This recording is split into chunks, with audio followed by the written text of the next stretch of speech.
Hey guys! Welcome sa Panlasang Pinoy. Ako po si Vanjo Marano. Magluto naman tayo ng adobong sitaw. Medyo matagal na akong hindi nakakatikim nun eh. Pagkatapos, lagyan natin ng lechon kawali sa taas. Tawagin na lang natin tong adobong sitaw with lechon kawali. Ito yung mga ingredients na gagamitin natin. Gagamit tayo dito ng sitaw na hiniwa na natin ng maigsi. Gagamit din tayo dito ng liempo. Ito yung gagawin nating lechon kawali. Kailangan din natin dito ng bawang, pati na rin ng sibuyas. At dahil adobo ang iluluto natin, kailangan natin dito ng suka at ng toyo. Magsama na rin tayo ng konting asin, pati ng pamintang durog, tubig at mantika. At ang isang optional ingredient na gagamitin ko ngayon ay ang onion powder. And guys, ngayong handa na yung mga ingredients natin. Umpisahan muna natin sa lechon kawali. Magpapakulo muna tayo ng tubig. Ito na yung tubig. Handang-handa na at nanggagalit na. Pwedeng-pwede na nating ilagay dito yung ating liempo. At konti lang itong liempo na gagamitin natin, kaya hindi na natin kailangan ng maraming tubig. Yung tamang sukat lang, kagaya nito. Ilalagay lang natin dito yung liempo. Unti-unti lang natin ilalagay. Pagkatapos ang ginagawa natin, pinapakuluan lang natin itong liempo para lumambot. Kuha lang tayo ng panghalo at ayan. Tatakpan lang natin to at papakuluin lang natin to ng ilang minuto hanggang sa tuluyan ng lumambot yung liempo. Ito na yung takip. At lutuin lang natin to hanggang sa lumambot. Makaraan ng ilang minuto ng pagpapakulo natin, malambot na tong ating liempo. Tanggalin na natin yung takip. At kunin na natin tong liempo dito. So kukunin ko lang to ng isa-isa.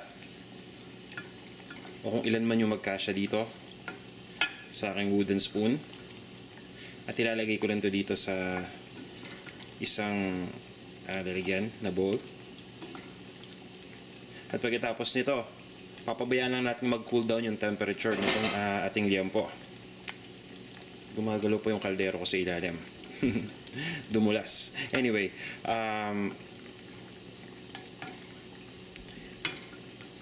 lalagay lang natin ito lahat dito at pagkatapos, kaya nang sabi ko, papalamigin lang natin ito hanggang sa ma-handle na natin ang ating kamay dahil aasinan lang natin ito at lalagyan natin ng ground black pepper. Guys, dito sa tubig, magtatabilan tayo ng konti dahil gagamitin natin to dun sa lulutuin nating adobong sitaw. Yung iba, pwede na natin i-discard o itapon. Ngayon guys, kapag hindi na ganong mainit itong pinakuluan nating baboy, ibig sabihin, kaya na nating hawakan ng ating kamay. Maglalagay lang tayo dito ng asin at ng paminta. And ito yung magpapalasa dito sa baboy. Habang piniprito kasi natin to, lulutong to. Pero mas maganda kung may lasa na rin. So, simple lang yung nilalagay natin dito para sa ating lechon kawali. Asin at paminta lang. Ano yung asin? At ito na yung ating ground black pepper.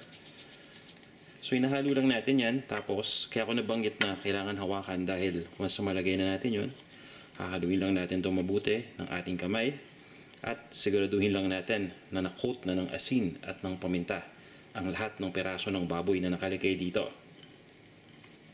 Ngayon naman, pinapainit na natin yung ating mantika. Dahil ang susunod natin gagawin ay piprituhin lang natin ito hanggang sa maging malutong na. O in short, hanggang sa maging lechong kawali na ito. So guys, eto na yung mantika at pinapainit na natin ito. At titingnan ko lang. Siguro sa puntong to mainit na. Pwede na nating umpisahan yung pagprito nitong mga peraso ng liempo na nilagyan na natin ng asin at ng pamintang durog. At guys, mag-iingat kayo sa prosesong to dahil itong mantika talagang tatalsik to. So dapat dahan-dahan lang, iba yung pag-iingat.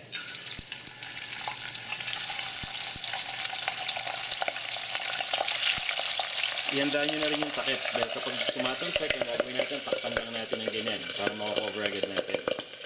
Tapos pabayaan lang natin yan na mag-settle down. Pagkatapos yan, nilagay naman natin yung ibang piraso pa. So hintayin lang natin na mag-settle down itong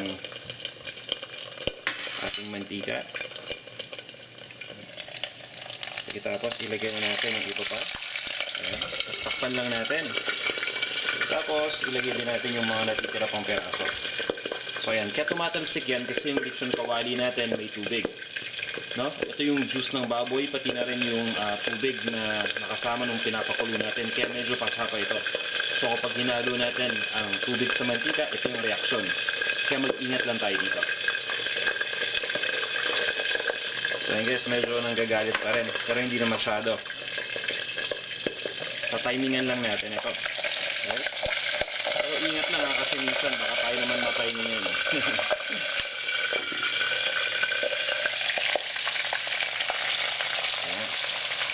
So yun guys, kukulo uli yan, tapos titilamsik uli yan dahil naglagay tayo ng panibagong batch ng pork. Pabayaan lang muna natin. Medyo tumatahimik na yung tunog ng mantika, kamustahin na natin. So yan, hintayin lang natin ito mga ilang minuto pa. Pagkatapos hahanguin na natin o tatanggalin na natin dito isa-isa sa ating pinagpipirituhan na lutuan. At lulutuin naman natin yung adobong sitaw pagkatapos nito.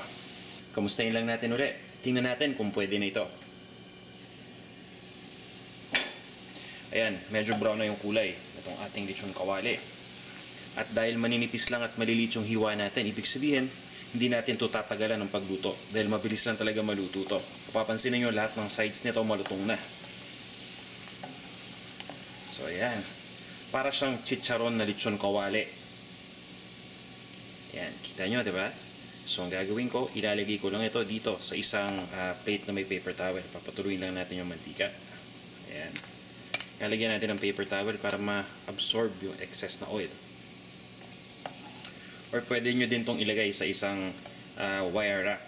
Yung wire rack ilalagay lang natin dito sa taas ng plato kung wala kayong paper towel para nang sa ganun tumulo yung mantika. Alright. So ang gagawin natin ngayon ay isi-set aside muna natin itong ating chicharon na lechon kawali. At pagkatapos naman lulutuin na natin yung ating adobo na sitaw. Ayan. Mabilis lang gawin yon. Itong mantika, ititira lang natin yung konting mantika na gagamitin natin para dun sa sitaw. Meron tayong mantika dito. Ito yung natira kanina nung pinagpiratuhan natin ng lechon kawali. Kung mapapansin niyo, meron pa mga ground black pepper dito. So malasang malasa ito. At mainit na itong mantika. Ang gagawin natin ay igigisa na natin kagad yung bawang, pati na rin yung sibuyas. Ayan. Maraming bawang ang nilagay natin dito. Nang sa ganon, mas mabango at mas malasa. Lutuin lang natin ito sandali. At kukunin ko na yung sibuyas.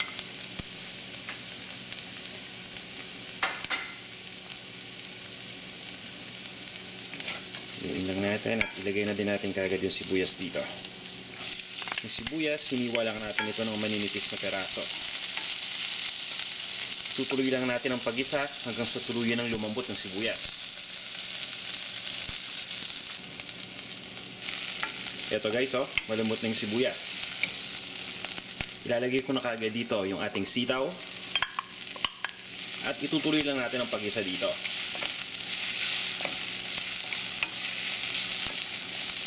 Halos nasa kalagitnaan na tayo ng proseso. Pagkatapos, maglalagay na tayo dito ng toyo, ng tubig na pinagpakuluan natin kanina ng liempo, pati na rin ng suka. At syempre, yung ating optional ingredient, yung onion powder. Ayan, ito na yung toyo.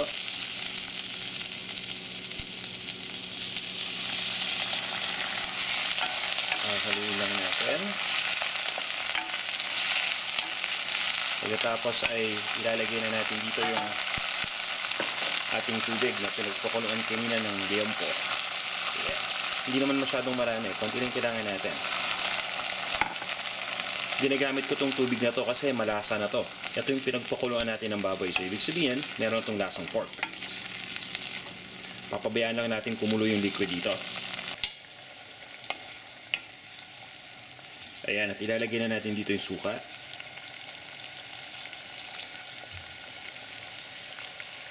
At papabayaan lang natin ito na kumulo uli bago natin haluin. Ayan, pwede na natin haluin ito. At maglalagay lang ako dito ng extra na ground black pepper. Kasi kanina yung baboy nalagyan na natin, no? Pero mas gusto ko pa may konting ground black pepper. Pagdating naman sa pampaalat, nilagyan na natin to ng toyo. So sa tingin ko, hindi na tayo maglalagay ng asin dito. Pero nasa sa inyo yun. Kung sa tingin niyo kailangan pa ng asin o kailangan pa ng extra na toyo, kayo nang humusga kung kailangan pa, ba't hindi nyo lagyan. Alright, dadagdagan ko lang po ng onion powder pa. Ayan. Para malasang malasa itong ating Niluluto. Pagkatapos, ililipat na natin to sa isang serving bowl. At ilagay na natin yung lechon kawali na parang chicharon sa taas nito. Ngayon guys, ilipat na natin sa isang serving bowl itong ating adobong sitaw. Ayan. Niluto ko to ng medyo matagal ng konti dahil yung gamit nating sitaw hindi na ganun kasariwa. Medyo maganit na to kumbaga, kaya ang ginawa natin, niluto lang natin ito ng may katagalan na ng konti para lumambot yung sitaw. Kung sa tingin niyo na yung sitaw na gamit nyo ay sariwang-sariwa pa, yan, pwedeng sandali lang para maganda yung kulay, green, diba? Okay, ilagay na natin ngayon dito yung ating chicharon na lechong kawali. Ayan, oh. So, ilalagay ko lang dito sa taas. Nasa sa inyo kung gusto ninyong ihalo dun sa sabaw. Pero, sa ngayon, ilalagay ko muna sa taas. Siguro magsaw-saw tayo ng isang peraso dyan sa sabaw. Ayan. Pag kinain nyo yun maya-maya, napakalasa niyan. May konting crunch. Dahil may sabaw, so hindi 100% yung crunch niyan. Pero nasa loob ng lechon kawali natin yung lasa ng adobong sitaw. Ayan guys. Ngayon, tikman na natin to. Umpisahan muna natin doon sa chicharon na lechon kawali. Titikman ko muna. Naku, mukha naman itong hindi malutong eh. Tingnan nga natin. Parang hindi ko narinig ah. Okay na okay yung lechon kawali. Panalong-panalo yung pagkakalutong.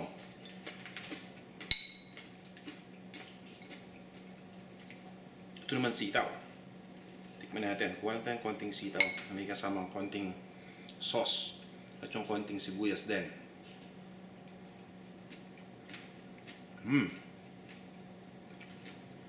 Tama-tama yung pagkakaluto natin. Sarap. Adobong-adobo yung dating at nalalasan ko yung bawang. Kaya guys kumplituhin nyo ng ingredients para makaluto na rin kayo nito. And guys, maraming salamat sa pag-nood nitong video. At sana kung hindi pa kayo nagsasubscribe, ay mag-subscribe na kayo dito sa ating Panlasang Pinoy YouTube channel. At guys, huwag niyong kalimutan na i-follow ako sa Instagram at Panlasang Pinoy. Hanggang sa muli!